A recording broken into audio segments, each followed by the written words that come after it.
Assalamualaikum warahmatullahi wabarakatuh. Dimohon kehadirannya besok siang habis istirahat seperti ini ngaji bersama Bapak Kiai Abdul Muti. Waktu biasa jam habis makan. Dimohon kehadirannya semua majelis taklim sini. Wassalamualaikum, atas perhatiannya diucapkan terima kasih. Wabillahi taufiq wal hidayah. Wassalamualaikum warahmatullahi wabarakatuh. Dampingi asisten.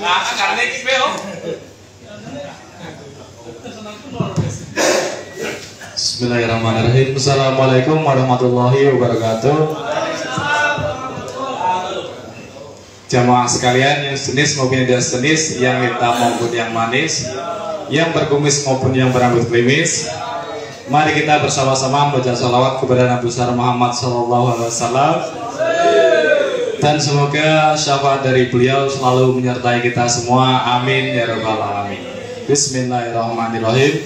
Allahumma sholli ala sayyidina Muhammad wa arsilil zalimin bil zalimin. Allahumma sholli ala sayyidina Muhammad wa arsilil zalimin bil zalimin wa ahrijna min bainihim salimin wa ala alihi wa sahbihi ajmain. Allahumma salli ala sayyidina Muhammadin tibil qulubi wa dawaiha wa afiyatil abdani wa shifaiha wa nuril absari wa diyaiha wa ala alihi wa sahbihi wa sallim. Allahumma salli salatan kamilatan wa salim salaman taman ala sayyidina Muhammadin illadhi tanhalu bihil uqadu wa tanfariju bihil kurabu wa tuqada bihil hawaiju wa tunalu bihil rawaibu wa husnul hawatimi wa yustasqal ghamamu biwajhil karimi wa alihi wa sahbihi fi kulli lamhatin wa nafasin bi adati kulli ma'lumillah. Sallu ala Nabi Muhammad. Alhamdulillah rabbil alamin wa bihi nasta'in ala dunya waddin. Wassalatu wassalamu ala asrofil anbiya'i wal mursalin sayyidina wa maulana Muhammadin wa ala alihi wa sahbihi amma ba'd. Hari ini sesi pertanyaan, dan pertanyaan pertama mungkin dari Pak tadi. Ada pertanyaan buat Pak Ustadz?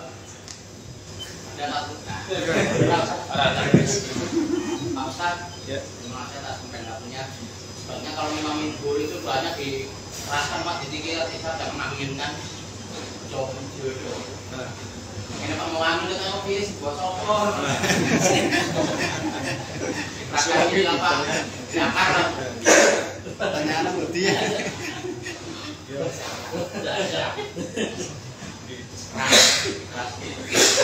Bingung? Jawab Pak Ustadz. Assalamualaikum warahmatullahi wabarakatuh. A'udzubillahi minasyaitonirrajim. Bismillahirrahmanirrahim. Alhamdulillahirabbil alamin. Wassalatu wassalamu ala asyrafil anbiya'i wal mursalin sayyidina wa maulana Muhammadin wa ala alihi wa sahbihi ajma'in. Subhanaka la ilma lana illa ma 'allamtana innaka antal alimul hakim. Wa la haula wa la quwwata illa billahil aliyyil azim. Rabbi shrah li sadri wa yassir li amri wahlul 'uqdatam min lisani yafqahu qawli, amma ba'du. Hadirin rahimakumullah. Ketentuan atau peraturan dalam wirid setelah sholat itu ada khilafiyah di kalangan para ulama. Di kalangan sebagian ulama mengatakan lebih afdol dengan suara jahr, dengan suara keras, mulai dari istighfar, kemudian dilanjut tahlil la ilaha illallah, kemudian Allahumma antas salam, sampai subhanallah, alhamdulillah, Allahu akbar, masing-masing 33 kali disambung dengan doa. Tujuannya pertama untuk melatih para jamaah, para makmum yang waktu itu ikut berjamaah di tempat sholat tersebut, barangkali ada yang masih belum hafal zikir-zikir atau wirid-wirid ba'da sholat. Jadi kalau imamnya mimpin, otomatis makmumnya bisa mengikuti. Termasuk doanya. Kadang-kadang kita cuma hafal doa yang pendek, imamnya bisa baca doa yang panjang agar kita tabarukan, mendapatkan berkah dari doa yang dipanjatkan oleh imam. Maka imam berdoa secara jahar, secara keras, dan diaminkan oleh makmumnya. Ada lagi pendapat yang mengatakan lebih afdol jika sir atau rahasia atau ora dikrungu makmumi, dengan tujuan untuk memberikan kesempatan bagi para makmum tersebut untuk berdoa dengan versi masing-masing. Mungkin yang satu doa minta jodoh, yang satunya doa minta rezeki, yang lainnya doa minta dipanjangkan umur, minta diberikan kesembuhan dari penyakit dan sebagainya. Jadi imam cukup sampai salam, kemudian wirid dan doa sendiri-sendiri. Keduanya bagus, keduanya baik, keduanya jangan saling menyalahkan. Dan kita lihat situasi kondisinya. Masukan atau pertanyaan dari Bapak tadi tersebut cukup baik, dan mungkin bila situasi kondisinya memungkinkan bisa kita praktekkan bersama. Kemarin-kemarin dari dulu mungkin belum pernah jahar karena hemat kami ya, karena masih banyak ada yang lebih wudu, mau suara es malah diorang si imam ini si jamaahmu kan dongeng macam-macam ya, mungkin biar kelak dulu dongengnya. Kita kalau kita doa keras-keras kan melaske sih dongeng mau dibedot kan melaske ya. Juga yang mungkin yang kloter kedua baru melaksanakan sholat, kalau kita keras mungkin nanti bisa mengganggu kehusuan sholatnya. Tapi sebenarnya nggak masalah, karena sendiri-sendiri, kita wirid sendiri, dia sholat sendiri. Dan jadi insya Allah apa yang diusulkan Bapak tadi tersebut bisa kita pertimbangkan dan satu saat bisa kita laksanakan. Moga-moga berarti ya insya Allah. Tapi nggak harus mutlak kudu seperti itu, karena memang ada pendapat juga yang lain yang utama sir atau rahasia. Ini juga tergantung makmumnya sih. Nek memang benar-benar belum mampu doa, ya apinya dipimpin imamnya. Tapi nek pernah wis do ahli, wis do apa namanya, do apal dongane malah do balu toreko dhewe-dhewe ono sing wirid la ilaha illallah ping 313 ono sing ajian tapi temenan nek dipimpin ning ngarep sampe ora kesaid ono sing diwiridke Pandi misale Pak Noval dongane juga masih setengah jam dhewe nek kita mimpin sing kaya wiridan biasa. Makanya cok, aduh ranya ndak kayak dipimpin balik. Akhirnya aku wiridan sing biasa merupakan malah amin. Jadi pada intinya kita berikan kebebasan, tapi juga usulan itu cukup bagus. Satu saat bisa kita laksanakan, kita pimpin dari istighfar sampai doa amin, itu juga ada fadilahnya. Wallahu a'lam bishawab.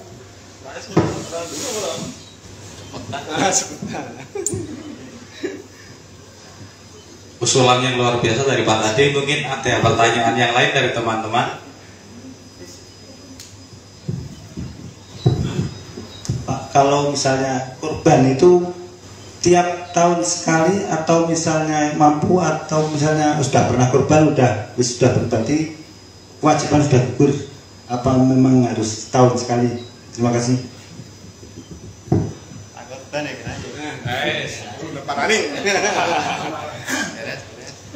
Ada satu ungkapan dari Rasulullah yang mungkin di antara kita sudah pernah dengar atau juga sering dilontarkan oleh para ulama di khutbah Idul Adha atau pada kesempatan lain. Yang pertama adalah sabda Rasul, barang siapa memiliki kemampuan untuk berkorban maksudnya, tapi dia tidak mau berkorban, tidak mau menyembelih hewan kurban, maka ancaman yang pertama dalam satu riwayat, jangan dekat-dekat ke tempat sholat kami. Artinya berarti DNNG dianggap jamaah, walaupun orang Islam yang menyendiri, individualistik, berarti tidak punya jiwa kolektivitas, kebersamaan.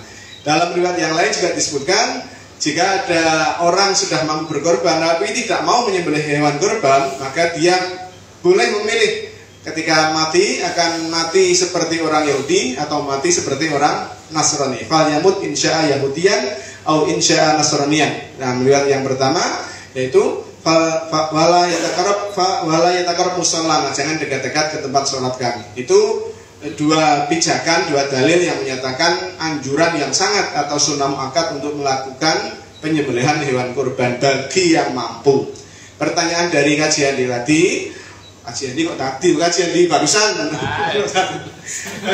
bahwasanya apakah perintah tersebut berulang setiap tahun ataukah cukup satu kali dalam seumur hidup?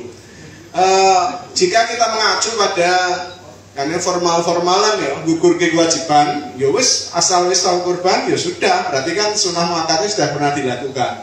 Tapi kalau kita berpikir lebih jauh, nggak cuma masalah gugur kewajiban atau gugur kesunnah muakkadan, itu bahwasanya yang namanya orang membutuhkan, orang yang merindukan untuk makan daging karena tidak punya akses ke sana, nggak punya uang ke sana, dan juga berbagi, itu kan tidak cuma sekali seumur hidup.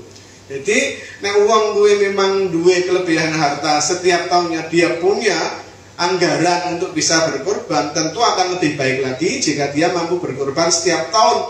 Walaupun tentu dipikirkan juga masalah denominasi atau penamaan. Misalnya pertama tahun ini atas nama Jianliansa, sing tahun ini diatanake Kajah Anita misalnya, sing ngarep meneh anake sing ngarep dan yang kedua, ketiga, dan seterusnya. Itu bisa digilir seperti itu ketika keluarga untuk kendaraan. Besok ning ngarep surat ke sono kendaraan dhewe-dhewe, sono STNK dhewe-dhewe karek cum ngono ta, karek tumpahi langsung nyebrang sirat tekan jannah tekan swarga.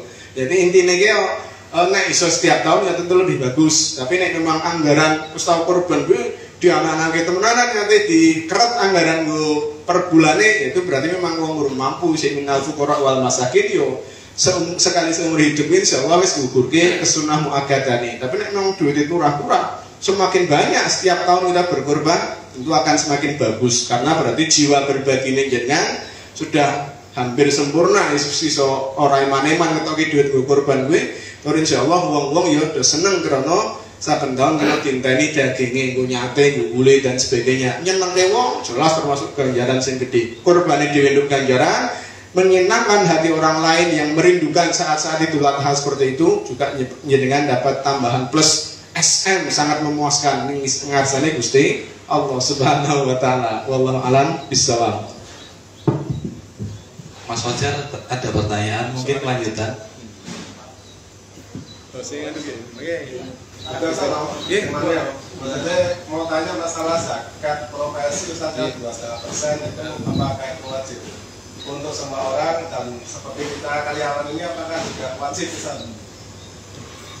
Bayaran ekonomi syariah.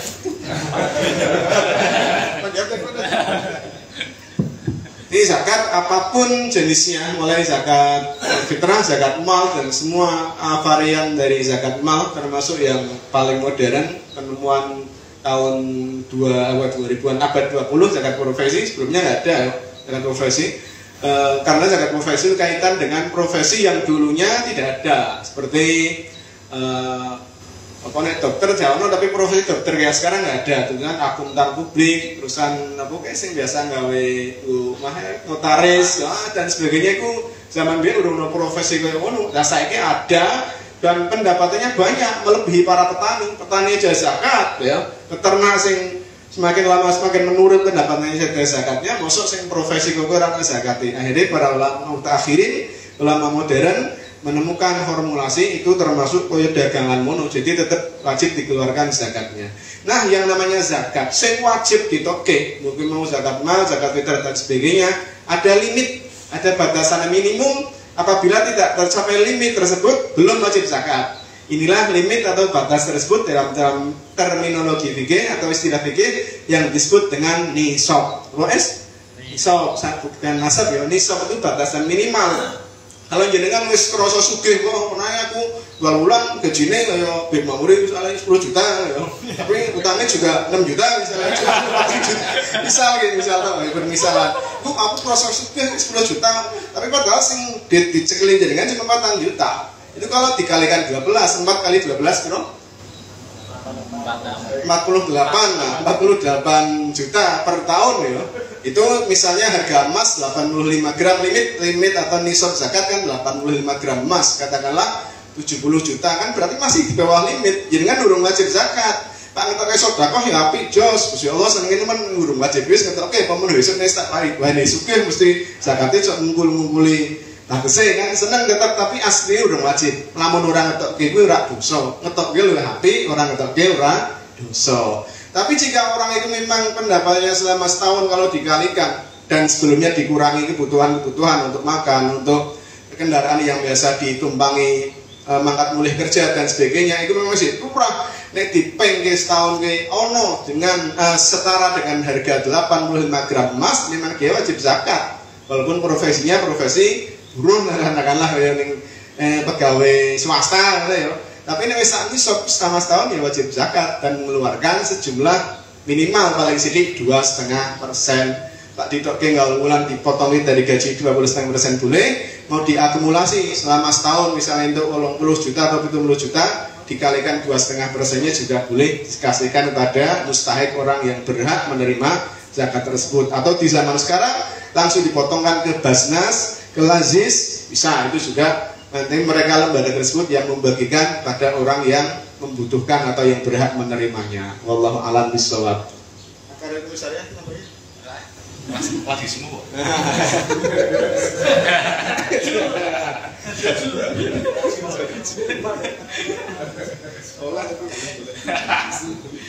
Oke, pertanyaan tersebut mengakhiri siang kita hari ini dan mari kita tutup dengan doa penutup majelis. Bismillahirrahmanirrahim. Subhanakallahumma wa bihamdika asyhadu an la ilaha illa anta astaghfiruka wa atubu ilaik. A'udzubillahi minasyaitonirrajim. Bismillahirrahmanirrahim. Alhamdulillahirabbil alamin. Allahumma shalli ala sayidina Muhammad wa ala ali sayyidina Muhammad. Alhamdulillahirabbil alamin. Allahumma anfa'na fima 'allamtana wa 'allimna fima yanfa'una wa zidna ilma. Allahumma rzuqna fahman nabiyyin wa hifdzal mursalin wa ilhamal malaikatil muqarrabin bi rahmatika ya arhamar rahimin. Wa sallallahu ala sayyidina Muhammad wa ala alihi wa sahbihi wa baraka wa sallam. Alhamdulillahi rabbil alamin. Alafu minkum. Wassalamu alaikum warahmatullahi wabarakatuh. Semua. Sangat lupa kalau semua.